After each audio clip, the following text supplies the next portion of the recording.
Hindi pa tapos ang laban sa West Philippine Sea. Pero mission accomplished ang pahayag ng Coast Guard sa pagdaong sa Palawan kahapon ng isa sa pinakamodernong PCG vessel, ang BRP Teresa Magbanwa. Bumaklas ito mula sa Escoda Shoal matapos manatili doon ng may 5 buwan para pumoste sa bahagi na ito ng West Philippine Sea para hindi ito maangkin ng China. Ayon sa PCG, 3 ang rason sa pag-alis ng BRP Magbanwa sa pwesto. Una rito ang masamang panahon. May mga sumakit ang tiyan, nagka-arthritis at na-dehydrate na rin sa mga crew nito. Giit ng PCG, dahil sa tagal sa laot, nagka-problema na ang desalinator na ginagamit para gawing freshwater, ang tubig dagat para mainom.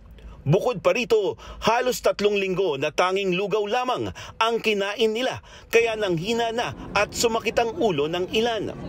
Ginagamot at maayos na ang kalagayan nila ngayon. From April, May, June, July, nakakapag-resupply naman tayo ng ating personnel. It was only in August where the Chinese Coast Guard started becoming more aggressive and prevented our Coast Guard vessels to do the resupply for our personnel. With regard sa tubig, BRP Teresa Magbanwa has desalinator. But because of a prolonged stay and usage ng desalinator machine niya, it would require brand new filters. Hindi na siya fresh water na produce. Kailangan na ring ayusin ang barko matapos masira ng banggain ng Chinese Coast Guard noong August 31.